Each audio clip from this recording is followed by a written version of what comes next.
तो हाल फिलहाल में कुछ बड़ी मूवीज के फ्रेंचाइजीज ने अपने सीक्वल्स निकाले हैं, जैसे कि अभी धमाल 4 आई थी। उसके पहले आई थी वेलकम टू द जंगल, जो कि वेलकम का सीक्वल थी। एंड उसके पहले आई थी भूत बंगला, जो कि अनऑफिशियल सीक्वल थी भूल भुलैया मूवी की, due to copyright issues. And कई सालों से हमारे यहाँ पे ये ट्रेंड बन चुका है कि अगर एक मूवी हिट हो गई है तो उसके बाद उसका सीक्वल निकालते हैं एंड दनादन पैसे कमाते हैं। जस्ट लाइक गोलमाल फ्रेंचाइजी, जिसकी 3 मूवीज तो काफी अच्छी थी बट चौथी बहुत ही बकवास थी। सेम ही होता है हाउसफुल फ्रेंचाइजी के साथ, जिसकी पहली और दूसरी मूवी काफी अच्छी थी एंड हंसी आती है, बट तीसरी चौथी पांचवी एंड सो ऑन करते जाते हैं एंड वो उतनी ही बेकार होती चली जाती है। एंड आज इस वीडियो में हम मेजरली 3 फ्रेंचाइजेस को कंपेयर करने वाले हैं। पहला वेलकम, दूसरा धमाल एंड तीसरा भूल भुलैया। एंड इसका मैं अनऑफिशियल वाला वर्जन से ही कंपेयर करूंगा। ओरिजिनल भूल भुलैया 2 एंड 3 तो बकवास ही थी, एवरीबॉडी नोज दैट। हम लोग एक ऐसे टाइम में जी रहे हैं जहां पर लोग डूम स्क्रोलिंग करना ज्यादा पसंद करते हैं, अनलेस कि वो एक लंबी चौड़ी 3-4 घंटे की मूवीज देखें। उन्हें डूम स्क्रोलिंग करना अच्छा लगता है क्योंकि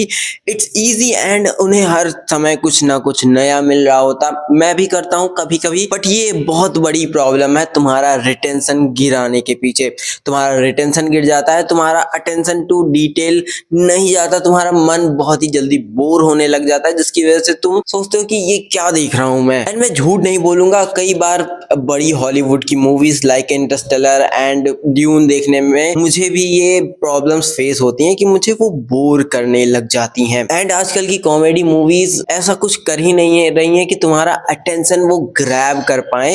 ये 2-3 दिन में मूवीज डिसअपियर हो जाती हैं, जबकि वही जब पुरानी मूवीज थी जिनके आज हम लोग मीम्स बना के शेयर कर रहे होते हैं, वो मूवीज इतनी बढ़िया अटेंशन तुम्हारा ग्रैब करती हैं कि मैं अभी कल ही भूल भुलैया ओरिजिनल वाली टीवी पे देख रहा था and it was absolute grabbing, hooking. मतलब कि तुम ऐसा सोचते ही नहीं कि मैं लाओ फोन चला लेता हूँ, थोड़ा सा मूवी को चलने देते हैं। 19 साल पहले की मूवी आज भी उतनी रेलेवेंट है जितनी ये 10 दिन पहले आई हुई मूवी रेलेवेंट नहीं रह गई। ये कैसे हो रहा है? ये सब रिटेंशन की प्रॉब्लम ही है। एंड इंडस्ट्री में छोटे मोटे कुछ और प्रॉब्लम्स भी हैं, जैसे कि डार्क ह्यूमर। आजकल समय रहना कि डार्क डैंक ह्यूमर को हर किसी को पसंद है कि भाई इसने तो बहुत ही डार्क बोल दिया या फिर बॉयज वाला डार्क ह्यूमर यूज कर लिया। बट हम बचपन से ही जो देखकर बड़े हुए वो इतना डार्क ह्यूमर नहीं था। एंड कुछ मूवीज में डार्क ह्यूमर यूज किया जाता था, बट वो मूवीज कॉमेडी मूवीज नहीं थी। हम ओजी कॉमेडी मूवीज की बात कर रहे हैं, जैसे प्रियदर्शन स्टाइल या फिर फराह खान स्टाइल, जो कि इतना ज्यादा डार्क ह्यूमर लेकर नहीं चलता था। वो बहुत ही light hearted family friendly humour लेकर चलता था एंड वो देखकर तुम्हें मजा भी आता था एंड आज भी तुम उसे याद करके खुश होते हो। देन एक और बहुत बड़ी प्रॉब्लम आजकल की कॉमेडी मूवीज में मुझे दिख रही है, मीम रेफरेंसेस। बहन डर गई, बहन डर गई, बहन डर। जहां पर पहले के टाइम पे मीम नाम की कोई चीज एग्जिस्ट नहीं करती थी 2018 से पहले। अब की मूवीज में मीम्स कल्चर इतना ज्यादा इंटीग्रेट कर दिया जाता है कि पुरानी मीम्स जैसे कि हेरा फेरी की मीम्स हो गई या फिर हलचल मूवी की या फिर भूल भुलैया के मीम्स को रिक्रिएट करके जबरदस्ती मूवी में डाल दिया जाता है, जबकि उसकी कोई जरूरत नहीं है। तुम अपना कुछ ओरिजिनल डायलॉग्स लिखो जो कि मीम बन जाए। अगर तुम मीम बन जाते हो तो तुम ज्यादा रेलेवेंट रह पाओगे, जैसे कि पुरानी मूवीज रह रही हैं। बट तुम क्या करते हो कि पुरानी रेलेवेंट मूवीज से ही कॉपी करके तुम खुद अपनी मूवीज में जो कि ओरिजिनल सोर्स मटेरियल बनना चाहिए वो खुद ही डुप्लीकेट बन जाता है। इसी वजह से तुम उससे रिलेट तो थोड़ा बहुत कर सकते हो, कहीं कहीं हंसी भी आती है, but it does not work all the time, क्योंकि एक टाइम के बाद वो बोरियत फील होने लगेगी। तुम्हें लगेगा कि भाई ये तो उठाया हुआ है इस मूवी से, तो मैं यही मूवी क्यों ना देख लूं, क्योंकि वो तो बेटर ही है। And the real problem I think comedy movies में आ रही है वो है क्रिएटिव बैंकरप्सी। भाई लोगों के पास आइडियाज खत्म हो चुके हैं कि स्लैपस्टिक कॉमेडी बनाऊं कैसे, इसमें ऐसा क्या डाल दूं, ऐसी क्या डायनेमिक चीजें कर दूं कि ये स्लैपस्टिक बन जाए, इससे हंसी निकल आए। इसका बहुत ही बढ़िया एग्जांपल देते हैं कपिल शर्मा। वो अपने शोज में उनकी राइटिंग एंड स्क्रीन प्ले इतनी बढ़िया होती है, उनकी स्टोरीज इतनी बढ़िया होती हैं, मिमिक्री चल रही होती है सुनील ग्रोवर की, इट्स एब्सोल्यूट पीक। भाई वो लोग कोई ऐसी उल्टी सुलटी बातें भी नहीं करते कि केस वेस हो जाए, and still they manage to make you laugh by their performances. And screenplay इसकी बहुत ही बेहतरीन तरीके से लिखी जाती है, जहां पर सुनील ग्रोवर वो जिस कैरेक्टर को प्ले करते हैं उसका स्क्रीन प्ले होता है, उसकी स्टोरी होती है and there is a dialogue जो वो बहुत ही ब्रिलियंट तरीके से डिलीवर करते हैं,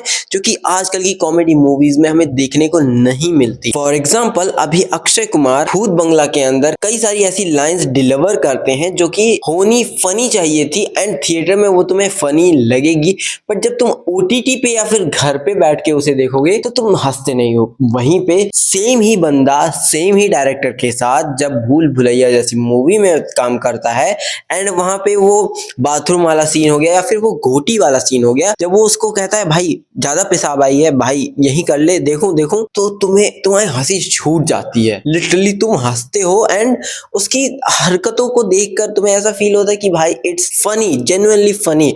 तुम उसे जब सोचते हो तो वो फनी फील होता है, बट जब वही इंसान उसी डायरेक्टर के साथ भूत बंगला जैसी मूवीज में कुछ फनी करने की कोशिश करता है एंड गैग निकालने की कोशिश, तो इट फील्स लाइक फोर्स्ड।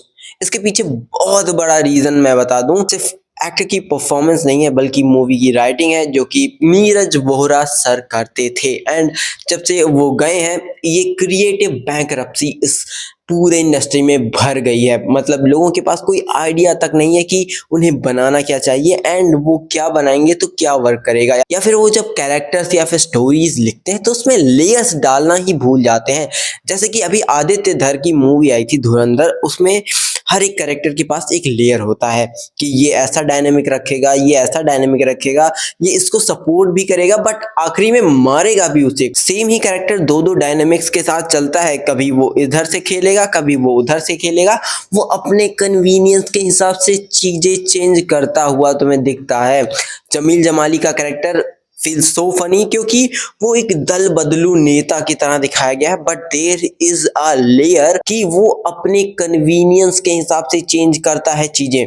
जब उसे लगता है कि मुझे अपने एजेंट वाली चीजों को हाईलाइट नहीं करना है तो वो नहीं करता एंड वो चुपके चुपके से चीजों पे प्रेशर बनाता है एंड तुम उसके एक्सप्रेशंस में उसकी हर एक एक्टिंग में तुम देख लोगे कि ये भाई ये है लिटरली फनी है, इसके अंदर लेयर है, ये हरामीपन कर रहा है एंड वो जेन्युइन हरामीपना उसका जो कि वो कॉमेडी के तौर पे नहीं कर रहा होता है, वो तुम्हें फनी फील होता है कि ये बंदा जानबूझ के ऐसा कर रहा है। देखो भूत बंगला मूवी में अक्षय कुमार बार बार राजपाल यादव को पीटने में लगा हुआ होता है कि ये ठरकी है ठरकी है, इसके अलावा उसके पास कोई रीजन नहीं होता। बट यही चीज अगर तुम भूल भुलैया में देखोगे तो वहां पे बहुत सारे कैरेक्टर्स हैं। वहां पे फूफा जी का कैरेक्टर होता है जो कि परेश रावल प्ले कर रहे हैं, असरानी का कैरेक्टर है वो भी बहुत ही बढ़िया लिखा गया है एंड हर एक कैरेक्टर में एक लेयर है। तुम देखो कि छोटी छोटी डिटेल्स हिंट की जा रही होती हैं, हर एक कनेक्शन स्टैब्लिश किया जाता है बहुत ही बेहतरीन तरीके से, हर एक स्टोरी ऐसे जाल बुनती चली जाती है। अगर एक धागा गया है तो वो कहीं ना कहीं से आगे किसी और कैरेक्टर से भी कनेक्ट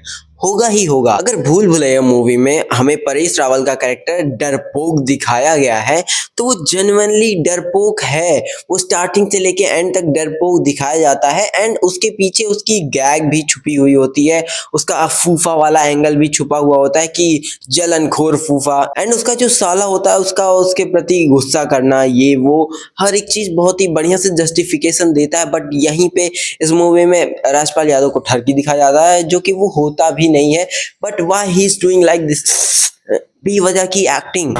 सुंदर हैं? सुंदर किसने रखा ये नाम? बाबूजी ने। अगर तुम्हें दिखाया जा रहा है कि वो इंसान ठरकी नहीं है बट देन फिर भी वो ठरकी जैसा बिहेव कर क्यों रहा है, ये कंफ्यूजन ऑर्गेनिक भी हो सकता था जो कि जबरदस्ती का लिखा गया एंड यही बता देता है कि नीरज वोरा सर बहुत ही बेहतरीन राइटर थे एंड उनके जैसा राइटर हमें अब नहीं मिलेगा। वहीं जब बात आती वेलकम मूवी की तो अभी वेलकम टू द जंगल आई, और वेलकम जो 2007 में आई थी काफी पुरानी मूवी है, उसमें की हर एक कैरेक्टर तुम्हें आज भी याद है कि कैसे राजीव की शादी होनी होती है, उसके बंदूक रख के शादी करवाता है मजनू एंड उदय एंड कैसे उसे फोर्स किया जाता है, कैसे वो उस कैटरीना कैफ की कैरेक्टर से प्यार कर रहा होता है, उससे कैसे मिलता है, गाने वाने होते हैं एंड कैसे वो उसी की बहन से शादी करने के लिए उसी के खिलाफ बगावत कर देता है and there is so much chaos in that movie. यहाँ पर वेलकम टू द जंगल में भी chaos है but there is a incompetence, मतलब कि ऐसा दिखाया गया है ना कि मेनली तुम्हें सिर्फ एक ही कैरेक्टर याद रह जाता है जो कि अक्षय कुमार प्ले करते हैं। उसके अलावा तुम्हें कोई सा भी कैरेक्टर रिमेम्बरेबल फील ही नहीं होता, सब कुछ ट्रैश बैग की तरह फील होता है। चाहे वो अरशद वारसी का कैरेक्टर हो, मैंने जिस दिन मूवी देखी थी उस दिन मुझे वो मूवी याद थी, आज मैं भूल चुका हूँ कि वो मूवी क्या थी भाई। वेलकम एक ऐसी मूवी है जो मैं 20 साल पहले देखा था एंड आज भी मुझे वो मूवी याद है, क्योंकि हम उसे रिविजिट करना चाहते हैं और वो मूवी जेन्युइनली अच्छी है। जैसे कि विजय राज का वो बोलना कि कौन भाग रहा है वो पीछे कुत्ता, या फिर मजनू का वो पेंटिंग बनाने वाला सीन, वो भी काफी आइकॉनिक है। या फिर मजनू का घुंघरू सेठ को धमकी देना एंड उसे लड़की बना के नचवाना, एंड उदय भाई का कंट्रोल, उदय कंट्रोल, बात कर रहा हूँ, क्या बात कर रहा हूँ, समझ में नहीं। कंट्रोल कंट्रोल उदय। या फिर मूवी की लास्ट सीक्वेंस जब वो पासिंग द बॉल वाला सीक्वेंस हो रहा है एंड वो लोग नीचे म्युनिसिपैलिटी वाले काटने आते हैं एंड वो बोलता है कि मुझे क्यों तोड़ा भाई। एंड ऐसे बहुत सारे सीन्स हैं मूवी में जो कि तुम्हें बहुत ज्यादा रिमेम्बरेबल लगेंगे। बट वहीं पे वेलकम टू द जंगल में अभी मैंने 2 ही वीक पहले तो ये मूवी देखी थी एंड आज मैं सब कुछ भूल चुका हूँ। मुझे बेरली ही कुछ चीजें याद होंगी जो कि बहुत ही गंदी थी, जैसे कि वो गोरिल्ला वाला रेफरेंस जो कि हेरा फेरी से उठाया गया था एंड अक्षय कुमार का वो बूढ़ा कैरेक्टर जो तोतला बोलता है, जो कि तोतला सेठ से हेरा फेरी से उठाया गया था, बिकॉज इट्स कॉपीड भाई। There is nothing original in that movie, सब कुछ कॉपी होता है। लोग नाच रहे होते हैं, जैकी श्रॉफ का कैरेक्टर सिर्फ रिएक्शंस दे रहा होता है बेकार के, वो उस सीन में फील ही नहीं होता कि वो सीन में प्रेजेंट भी होगा। ऐसा लगता है कि ग्रीन स्क्रीन पे शूट कर लिया एंड बस दिखा दिया। वहीं पे जब तुम वेलकम पहली वाली देखते हो तो वहां पे जो उदय एंड मजनू का कैरेक्टर होता है उसके अंदर लेयर्स होते हैं कि वो बाहर से सख्त दिख रहा होता है, अंदर से उसका भी दिल नरम होता है। उदय भाई का भी दिल नरम पिघल जाता है जब मलाइका अरोड़ा को देखते हैं वो, एंड उनके अंदर वो फीलिंग आ जाती है प्यार व्यार वाली, एंड वो एक्टर भी बनना चाहता है। मतलब बंदा पैशनेट भी है, गुंडा है एंड उसके अंदर प्यार की भी भावना है। वहीं पे मजनू भाई भी थोड़े से रोमियो टाइप के हैं, उनका नाम ही मजनू है एंड वो थोड़े से दिल फेक टाइप के हैं जिनका भी दिल मलाइका अरोड़ा के ऊपर आया था। And there is alpha type का सेट की वो अल्फा बनने की कोशिश करता है। अनलाइक उदय भाई वो सॉफ्ट कॉर्नर नहीं दिखाता, वो असली मर्द की तरह बनता है कि मैं मर्द हूँ, मैं हूँ मर्द, ठीक है। वहीं पे जो उदय भाई का कैरेक्टर होता है वो सॉफ्ट कॉर्नर लेके चल रहा होता है एंड ये दिखाता है कि there is a layers in those characters, जो कि यहाँ पे भी बिल्ड करने की कोशिश की गई थी अक्षय कुमार के साथ, बट वो जेन्युइनली बिल्ड नहीं कर पाते क्योंकि तुम कैरेक्टर के बारे में कुछ भी फील नहीं करते। इसका एग्जांपल तुम जॉली एलएलबी की मूवी से ले लो, जहाँ पे सौरभ शुक्ला ने अपने जज को बहुत ही बेहतरीन दिखाया है बाई सेइंग कि वो अपने गुस्से को कंट्रोल कैसे करता है, वो गुस्सा जाहिर कैसे करता है। इस चीज को उन्होंने दिखाने के लिए बहुत ही सारे लेयर्स ऐड किए अपने मन में ही उस कैरेक्टर के लिए। इवन उन्होंने जज का रोल प्ले करने के लिए उन्होंने इतना सब कुछ सोचा जिसकी वजह से उसके कैरेक्टर में लेयर्स आ जाते हैं, जैसे कि वो सुबह चाय पिएगा एंड चाय ठंडी होगी तो उसे गुस्सा आएगा and there is so much things in that character कि तुम्हें फील होता है कि वो रियल कैरेक्टर है। देयर इज अ डायनेमिक, जैसे कि मैं हूँ, ठीक है, मैं किसी आइडियोलॉजी को फॉलो करता हूँगा, मैं कुछ और भी चीज़ें बोलूँगा, मैं मेरा हर अलग अलग चीज़ पे अलग अलग ओपिनियन होगा जो कि बहुत ही रियल फील करवाती है तुम्हें as a character. But Ahmad Khan and ये जो फराज सामजी नोलन है, इनको लगता है कि एक कैरेक्टर को एक ट्रेट दे दो, जैसे कि जॉनी लीवर का कैरेक्टर बोलते बोलते भूल जाता है एंड वो चुप हो जाता है, मतलब उसकी आवाज नहीं निकलती है, तो ये एक ट्रेट है, तो ये लेयर नहीं है भाई। वेलकम टू द जंगल के साथ मुझे प्रॉब्लम ये लगी कि इन्होंने इतने सारे कैरेक्टर्स भर लिए कि there is no personal space for a character. जैसे कि अब तुम जब भूल भुलैया जैसी मूवीज देखते हो तो वहां पे कितना भी लोग हो, कितनी भी कास्ट हो, there is a certain point जब वो तुम्हें उस कैरेक्टर की पर्सनल लाइफ दिखाता है, मतलब एकदम पास से उसके। जैसे कि अब तुम बटुक का कैरेक्टर देखते हो या फिर असरानी का कैरेक्टर देखते हो या फिर अक्षय कुमार का कैरेक्टर देखते हो, तो तुम्हें उसे बहुत ही क्लोज लेंस से दिखाया जाता है कि वो कैसे चीजों को ऑब्जर्व कर रहा है, कैसे अवनी को देख रहा होता है, बटुक कैसे डरपोक वाली हरकतें कर रहा होता है एंड भूत पिशाच में वो मानता है, बट पैसे भी उसे प्यारे होते हैं जिसकी वजह से वो पूरे महल को साफ सफाई करवा रहा होता है।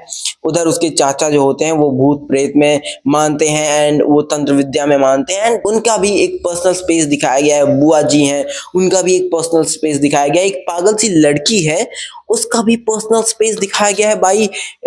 आस्किंग फॉर हर चाकू, मतलब वो जब चाकू मांगने वाला सीन होता है, उसके हाथ में एक चाकू होता है एंड उससे वो छीनता है। वो देयर इज द सीन, मतलब वो पर्सनली उसको दिखाया गया है कि ये कैरेक्टर है and there is his work, मतलब कि उसका भी इंपॉर्टेंस है वहां पे। बट इस मूवी में एक वाइड एंगल कैमरा खोल दिया, कुछ भी लोग किए जा रहे हैं एंड इन्होंने, मुझे लगता है कि यूट्यूब वीडियोस देखी कि प्रियदर्शन सर कैसे मूवीज बनाते हैं एंड वैसे ही बना दिया, और इस चक्कर में उन्होंने कैरेक्टर्स को पर्सनल लाइफ देना भूल गए। There is a banter between two actors की ये मेरी लाइन खा रहा है, ये ऐसा कर रहा है, अच्छी बात थी। वो मुझे काफी जगह अच्छा भी लगा ऐसा जब उन दोनों तीनों लोगों के बीच कॉन्फ्लिक्ट होता है, बट एट सर्टेन पॉइंट वो चीजें भूल जाता है एंड कुछ और ही होने लगता है वहां पे। जो होना चाहिए वो नहीं हो रहा है, जो नहीं होना चाहिए वो हो रहा है। इतना भी डीप ये लोग सोच रहे थे जितना ये लोग बना नहीं पाए, ठीक है। इन्होंने बहुत डीप सोचा होगा बट डिलीवर तो बहुत ही गंदा किया। वहीं पे बात आती है जब धमाल मूवी की, तो मैं बताता हूँ धमाल एक ऐसी मूवी है जो कि फॉरेन की एक मूवी या फिर कई सारी मूवीज का कॉपी बताया जाता है एंड मैंने खुद भी देख रखा है कि कई सारी सीन्स उसके चेप लिए गए हॉलीवुड से, जो कि I don't have a problem अगर तुम किसी मूवी को चेप के इंडिया में बना दे रहे हो एंड बेटर बना रहे हो, ठीक है। तुम उसको इतना अच्छा बना दे रहे हो कि लोग देख रहे हैं, हंस रहे हैं, इंजॉय कर रहे हैं। तुम खुद भी तो सोचो कि तुमने सेम ही कॉन्सेप्ट को इतने सालों तक खींच दिया है। सेम आदमी लटकेगा, वो एक खजाने का नक्शा बताएगा एंड वो मर नहीं जा, मतलब कि इस मूवी में वो खजाने के नक्शा बताने वाला मरता नहीं है, बस यही फर्क है मूवी में, बाकी कोई फर्क ही नहीं है, ठीक है। एक पायरेट जैसा आदमी आ गया है जो कि जेन्युइनली इतना फनी नहीं था एंड ग्रीन स्क्रीन पे शूट हो रहा है, कुछ भी रियल था। आई नो कि ग्रीन स्क्रीन पे ही शूट करेंगे, असली समंदर में जाके कौन ही शूट करेगा, बट चीजें बहुत ही ऐसा फील होता है कि ये हो क्यों रहा है, ये लोग चिल्ला क्यों रहे हैं, ये लोग जबरदस्ती की कॉमेडी करने की कोशिश क्यों कर रहे हैं, जबकि ओरिजिनल वाली धमाल में ये लोग चिल्लाते नहीं है, ये लोग सटल चीजें करते हैं, जैसे कि तुम उनकी बेवकूफियों पे हंसते हो, ठीक है। इस मूवी में ना डायलॉग से तुम्हें हंसाने की कोशिश करते हैं कि अरे वो देखो इंद्र कुमार, अरे वो इंद्रधनुष है, अरे इंद्र कुमार भी बहुत ही फनी आदमी है, अभी उसकी भी कहानियां बताऊंगा। ये क्या था भाई, ये बोलकर तुम क्या अचीव कर लिए, ठीक है। जहां पर तुम्हें एक मूवी बना रहे हो, तुम उस कैरेक्टर को इतना चिल्वा क्यों रहे हो। वो लोग चिल्ला चिल्ला के बता रहे हैं ऐसा हो गया, अरे मुझे मोटी लड़की से शादी करना पड़ा, मोटी लड़की मेरे पीछे पड़ गई, मुझे मोटी लड़की से नहीं शादी करनी थी। अबे भाई क्यों बता रहा है, तू एक्सप्रेस भी कर सकता, बोलने की जरूरत नहीं है तुझे, तू उससे फ्रस्ट्रेटेड है, तू अपने एक्सप्रेशन में भी दिखा सकता था ये चीज, but instead of showing that इन्होंने क्या चूज किया कि भाई बोलेगा तभी फ्रस्ट्रेशन दिखेगी। अगर वो आदमी उस मोटी औरत से बुरा फील कर रहा है क्योंकि वो गरीब मोटी औरत है, तो वो उसके एक्शंस में भी दिख सकता था, बट दे चूज टू से again and again like spoon feeding. तुम्हें पता नहीं चल पा रहा है, तुम्हें जबरदस्ती ठूसाया जा रहा है, जैसे अल्फा ने किया था अभी कि अरे ये तो कश्मीरी है, अच्छा ये कश्मीर क्यों जा रहा है, ओ अच्छा कश्मीरी है इसलिए कश्मीर जा रहा है। व्हाट द फक भाई, अकेले कमरे में बैठ के आलिया भट्ट क्यों बक कर रही होती हैं, तुम स्पून फीड क्यों कर रहे हो लोगों को, तुम अपना स्टोरी पे ध्यान दो ना, कि लोग अगर भाग रहे हैं तो भागने दो, तीन लोग खड़े होकर बात कर रहे हैं कि इसने ऐसा किया, इसने ऐसा किया, क्यों कर रहे हैं बात भाई, एक्शंस करो वहां पे। एक्शन मूवी स्लैपस्टिक कॉमेडी करती है तभी जब वहां पे एक्शंस हो रहे हो, ये नहीं कि तुम्हें कैमरा में या फिर ऑडियंस को दिखाने के लिए डायलॉग्स जबरदस्ती दिए जाए। चार्ली चैपलिन की मूवीज इतनी ज्यादा फेमस क्यों थी, क्योंकि वहां पे जेन्युइनली स्लैपस्टिक कॉमेडी होती रहती थी। टॉम एंड जेरी लोगों को कितना क्यों पसंद है, क्योंकि वहां पे कोई डायलॉग्स नहीं थे, एक्शंस होते थे, फनी एक्शंस, स्टूपिड एक्शंस, डम एक्शंस, जिसको देखकर हंसी आती है। बट ये मूवीज एक्शन करने की बजाय क्या करती है, डायलॉग्स बोलती है, जो कि बहुत ही घटिया डायलॉग्स होते हैं। वहीं पे धमाल मूवी में जो जावेद जाफरी का कैरेक्टर होता है, वो एक दो बार नहीं कई बार वो उस सिचुएशन में फंसता है कि वो हर बार आगे आ जाता है। वो पिज्जा वाला सीन, भाई वो पिज्जा वाला सीन कितना आइकॉनिक है, ठीक है। वो लोग पिज्जा खा रहे होते हैं एंड दीवार में ऐसे छत पे फेंक देते हैं एंड पिज्जा गिरता है एंड बहुत सारी चीजें होती हैं, ठीक है। वो लेयर्स रखती हैं, ठीक है। वो एक्शंस हैं कि पिज्जा फेंक दिया एंड उसके बाद वो गिर रहा है, फिर वो लोग कार वो कुदाने की कोशिश कर रहे हैं, स्पेक्यूलेशंस लगा रहे हैं कि ऐसे ऐसे करेंगे, ऐसे ले जाएंगे, तो वहां पे स्टूपिड एक्शंस हो रहे हैं जिसकी वजह से वो चीजें फनी फील हो रही हैं, ठीक है। बट अब तुम्हारी मूवी स्टूपिड एक्शन ही नहीं गई तो वो स्लैपस्टिक कॉमेडी बनेगी कैसे। धमाल 1 में बाबू भैया का कैरेक्टर जो होता है, संजय मिश्रा का कैरेक्टर, वो भाई कितना आइकॉनिक है। वो रितेश देशमुख के कैरेक्टर के पीछे लगा हुआ होता है। रितेश देशमुख का कैरेक्टर क्या कर रहा होता है कि दरवाजा जाके घर के अंदर बंद कर लेता है, जबकि उस घर में दीवार ही नहीं होते हैं। And it's stupid action, it's a comic action. मतलब ऐसा ऐसा ये एकदम ऐसा नहीं फील हो रहा है जैसे कि तुम ऑगी एंड द कॉकरोचेस देख रहे हो या फिर तुम टॉम एंड जेरी देख रहे हो। ऐसा कुछ नहीं फील हो रहा है कि तुम टॉम एंड जेरी देख रहे हो जहाँ पे डायलॉग्स ना भी हो तो भी तुमको हंसी आएगी ही। वहां पर एक तरफ रितेश देशमुख बोल रहा होता है कि आप सबसे सिक्योर सेफ जगह पे हो और पीछे बम धमाका हो जाता है, जो कि एक एक्शन है, बहुत ही मिनिमल सा डायलॉग है वहां पे कि आप सबसे दुनिया की सबसे सेफ जगह पे हो, एंड वहीं पे बम धमाका हो जाता है। It's a very comic accurate thing. मतलब कि तुम्हें कॉमेडी तुम्हें बनाने की जरूरत नहीं है, तुम एक्शंस करोगे कॉमेडी निकल आएगी। बट तुम एक्शंस ही नहीं कर रहे हो, तुम डायलॉग्स पे जा रहे हो, तुम मीम रेफरेंसेस बना रहे हो, तुम मेटा रेफरेंसिंग दे रहे हो। अजय देवगन की मेटा रेफरेंसिंग भाई कई और मूवीज में वर्क करती हैं। लव रंजन की मूवी में सिंघम वाले मेटा रेफरेंसेस अच्छा वर्क करती हैं, बट इस मूवी में they don't really work भाई। खैर ये तो था मेरा ओपिनियन ऑन कॉमेडी मूवीज की कैसे कॉमेडी मूवीज बर्बाद होती जा रही हैं एंड हम क्या मिस कर रहे हैं। There is so much things जो हम मिस कर रहे हैं। एंड तुम अगर किसी यूट्यूबर क्रिएटर को बोलता हुआ देख रहे हो कि अरे भाई नॉस्टैल्जिया आ गया, क्या फैमिली फ्रेंडली मूवी है, क्या डेप्थ है, क्या डायनामिक है, तो वो गारंटीड है पैसे लेके बोल रहा है। एंड आई हेट कि तुम एक मूवी को पैसे लेके प्रमोट कर रहे हो। अगर तुम एक मूवी रिव्यूअर हो, ठीक है, कुछ लोग बोलते हैं कि तुम कैसे रिव्यूअर हो, तुम्हें कोई मूवीज पसंद ही नहीं आ रही है, तुम्हें अच्छा ही नहीं लग रहा है, तो मैं वही इंसान हूँ जिसे धमाल मूवी पसंद आई थी तो धमाल 4 नहीं आ रही है। मैं वही इंसान हूँ जिसे भूल भुलैया अच्छी लगी थी एंड भूत बंगला बकवास लगी। मैं वही इंसान हूँ जिसे वेलकम 1 अच्छी लगी थी and welcome back and welcome to the jungle महाघटिया मूवीज लगी हैं। तो क्या कर सकते हो तुम, मैं चूतिया सिनेफाइलर हूँ कह सकते हो। What ever your thought is, मुझे ही गलत बोल दो भाई, पर तुम कब तक ही खुद से झूठ बोल पाओगे, क्योंकि ऐसी मूवीज की रीवॉचेबिलिटी 0 होती हैं। That's my point and what is your opinion comment section में जरूर बताना। तुम्हें वीडियो अच्छी लगी हो तो लाइक कर देना, चैनल पे नए हो तो सब्सक्राइब किए बिना मत जाना और अपने ओपिनियंस कमेंट सेक्शन में दे मारना कि भाई मैं हार्श ओपिनियन ये रखता हूँ एंड मुझे ऐसी अच्छी लगी मूवी, ये वो जो भी है भाई मैं सुनने को तैयार हूँ and we can discuss about it. खैर अगर तुम्हें ओडेसी देखनी है एंड ओडेसी के बारे में जानना है तो हमारा सेकंड चैनल भी जाकर जरूर चेकआउट कर लेना, जिसपे मैं हॉलीवुड रिलेटेड कंटेंट डालता रहता हूँ एंड अच्छा खासा उस पर मैंने हॉलीवुड का कंटेंट बनाया एंड ओडेसी के बारे में काफी डिटेल्स डाल रखी हैं, तो जाके वहाँ पे भी जरूर चेकआउट कर लेना। बाकी चलता हूँ, मिलते हैं नेक्स्ट वीडियो में, तब तक के लिए tata bye bye and peace out.